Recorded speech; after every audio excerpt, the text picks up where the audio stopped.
ब्रह्मांड की यह चिट्ठी आपको इस वक्त क्यों मिली? आपके समक्ष अनेकों विकल्प थे, आपने उन्हें छोड़कर इस संदेश का चुनाव आखिर क्यों किया? आपके मन के प्रश्न और इस संदेश में लिखे उत्तर से मेल कैसे खाते हैं? क्या हर दिन यह एक सहयोग है, या कोई दिव्य शक्ति आपकी हर बात को सुन रही है? विचार करिए, आप स्वयं सही उत्तर से परिचित है। मेरे प्रिय, आपको बहुत बड़ी खुशी प्राप्त होने वाली है। आपका सौभाग्य है कि आप परमात्मा की प्रिय संतान हो, और जो परमात्मा का है उसे वह खुशियों से कभी वंचित नहीं रखते। जिस प्रकार कचरे वाली जमीन के हिस्से में बहुत सारा कचरा पड़ा होता है, टूटी फूटी इमारत होती है, या एक ऐसी जमीन जो बहुत ज्यादा बंजर होती है, जिसमें कोई उपज नहीं होती, वहां जब समय के साथ परिवर्तन आता है तो आपने कई बार देखा होगा उसी टूटी फूटी इमारत की जगह एक बहुत बड़ी और बहुत अच्छी इमारत बन जाती है। इसका मुख्य कारण यही होता है कि यह संसार जमीन हो या इंसान उसे गिरा हुआ बेकार समझ लेता है, तो मैं ही उसका समय परिवर्तन करता हूँ। ऐसा इसलिए करता हूँ क्योंकि ऐसा करके मैं स्वयं यही दर्शाता हूँ, मेरे प्रिय, की कोई भी व्यक्ति खराब नहीं होता, कोई भी जमीन खराब नहीं होती, कोई भी खंडहर हुआ घर खराब नहीं होता। यदि खराब होता है तो केवल उसका समय, और जो इस बात को जितनी जल्दी ही समझ लेता है, उसकी निगाहों में सब समान होते हैं। संसार में हर चीज में फर्क करना छोड़ देता है, क्योंकि उसे पूर्ण रूप से यह ज्ञान हो जाता है कि संसार में एक चक्र है जो चलता रहता है। किस प्रकार ऋतु बदलती रहती है। वर्षा ऋतु के बाद शरद ऋतु, और शरद ऋतु के पश्चात गर्मी, यह एक चक्र चलता ही रहता है। और अब आपके जीवन में शीघ्र परिवर्तन होने वाला है। आपके जीवन की वह शुभ घड़ी शीघ्र आने वाली है,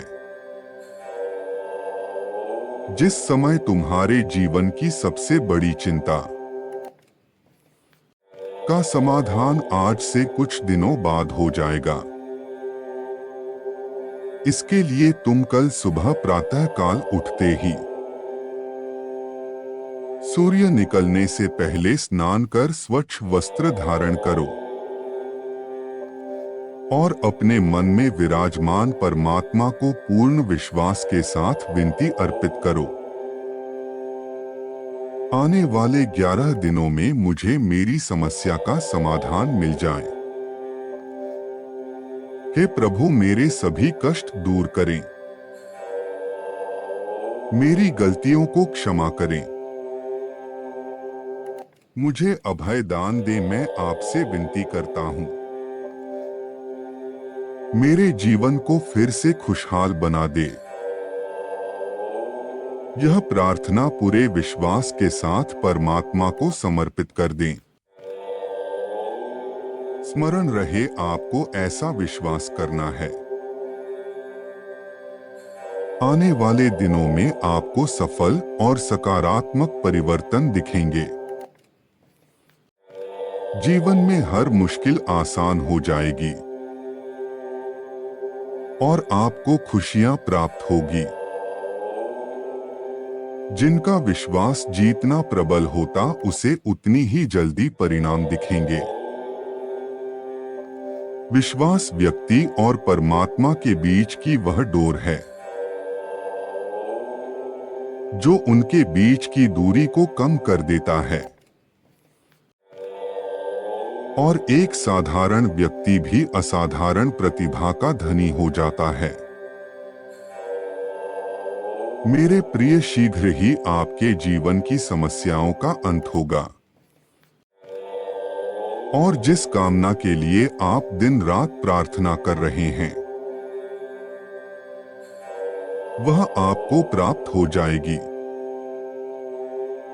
कोई भी तुम्हारे दरबार से कभी खाली हाथ नहीं जाएगा। तुम हर किसी की तकलीफ सुनते हो और उसे दूर करने की कोशिश करते हो और यही तुम्हारी विशेषता है मेरे बच्चे। वर्षों की तपस्या करने के बाद परम पिता परमेश्वर से ऐसी अलौकिक शक्ति प्राप्त होती है मेरे बच्चे। लोगों का दृष्टिकोण तुम्हारे प्रति बदलेगा और तुम उनके लिए बहुत मूल्यवान बन जाओगे। वह तुम्हें अलग दृष्टि से देखने लगेंगे। तुम उनकी हर दुख को हर लोगे, उनके दर्द तकलीफ को दूर करोगे और सदैव उनके साथ प्यार से रहोगे। वह तुम्हारी कल्याण की सदैव आभारी होंगे।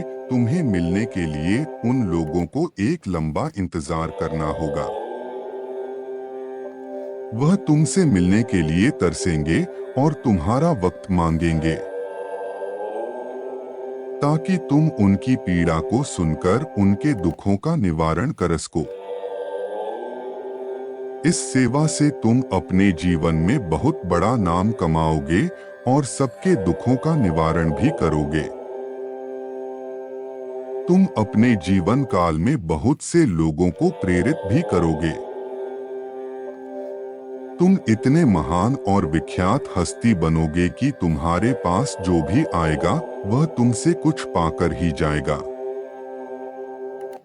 तुम किसी की भी झोली खाली नहीं रखोगे। तुम सबकी इच्छा को पूरा करोगे और अपने कर्तव्य का पालन सही से करोगे। विपरीत परिस्थिति में खुशी को महसूस कर पाना उतना ही कठिन है जितना भूखे को स्वादिष्ट व्यंजन का दिलासा देना। किंतु सब्र का फल अत्यंत मधुर होता है। तुम्हारी उस एक इच्छा के साथ आशीर्वाद स्वरूप अनेकों इच्छाएं पूर्ण होगी और तुम खुशी से भर जाओगे। मेरे बच्चे, तुमने अपनी पूजा से मुझे बहुत प्रसन्न किया है और तुमने अपने लिए आशीर्वाद भी पाया है। उससे प्रसन्न होकर मैंने तुम्हारे जीवन में एक चमत्कार भेजा है और ये चमत्कार तुम बाकी लोगों को भी दोगे। तुम किसी भी विषय पर जो भी टिप्पणी दोगे वो सत्य हो जाएगी। इस शक्ति से तुम किसी के भी बुरी परिस्थितियों को ठीक कर सकते हो और उनके जीवन को खुश रख सकते हो। तुम इस दुनिया में महान कार्य करने के लिए जन्मे हो, इसलिए तुम्हें सदैव आगे बढ़ते रहना है। अपनी कमियों को अपनी कामयाबी में बदल देना है। कोई तुम्हारी बुराई करे तो तुम्हें अपने काम से मुंह तोड़ जवाब देना है। सदैव अपनी शक्तियों का स्मरण रखना है। जो किसी को भी हानि ना पहुंचाए तुम्हारे जीवन में, चाहे कितनी भी रुकावट क्यों ना आए, परंतु तुम्हें निरंतर प्रयास करके आगे बढ़ते रहना है। सदैव याद रखो कि तुम्हें ईश्वर की शक्ति प्राप्त हुई है, और अगर तुम चाहो तो अपनी शक्तियों से दूसरे की जीवन के दुखों को भी दूर कर सकते हो। मैंने तुम्हें यह विशेष आशीर्वाद तुम्हारे भक्ति से प्रसन्न होकर तुम्हें दिया है। तुम्हारी भक्ति में इतना प्रेम रस था कि उसने मुझे इसमें आने पर विवश कर दिया, और मैं तुम्हारी भक्ति से पूर्ण रूप से खो गया। मैंने तुम्हें अपने कार्यों में भागीदार बनाया है, और मैं यही चाहता हूं कि तुम भी संसार का कल्याण करो। इस संसार में जो भी तुम्हारे पास मदद की पुकार लेकर आता है, तुम उसकी मदद करो। तुम्हारे इस कार्य में अन्य देवी देवता भी तुम्हारा सहयोग करेंगे। तुम्हारी वाणी में मां सरस्वती का निवास होगा, और तुम अपने शक्ति से सबका कल्याण कर सकोगे। तुम्हारे हाथों में माता लक्ष्मी का वास होगा, जिससे तुम सभी गरीब दुखियारी की मदद करोगे। सबकी दुआओं से तुम्हारी उम्र लंबी होगी, और तुम निरोगी रहोगे और सभी प्रकार के कटुरता से दूर रहोगे।